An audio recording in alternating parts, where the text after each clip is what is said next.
On the Apple side, also a lot of updates this month. You might have noticed that on Monday, they released OS updates.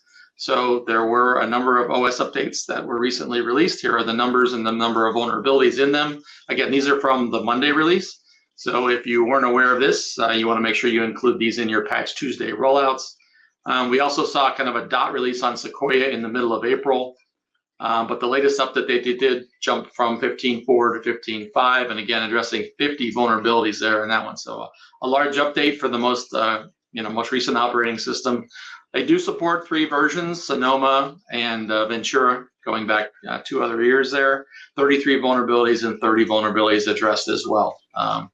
And there was a separate update for Safari. Generally, the Sequoia updates include the Safari updates. So you'll generally see the Safari 18.5 for Ventura and Sonoma advertised separately. So you want to make sure you include that when you go through and do your updates on those operating systems. Patches with CVEs. A couple here on the Adobe side that we saw throughout the month. There was a Docker desktop version. Chrome, of course, comes out for the Apple platform, the Mac platform, I should say. It's exclusively Mac these days. Mac as well as the Windows side. So you'll see a lot of overlap between the vulnerabilities there on both sides. They're generally applicable to both operating systems. The Firefox updates, obviously in a similar fashion. You'll see the same vulnerabilities in general there.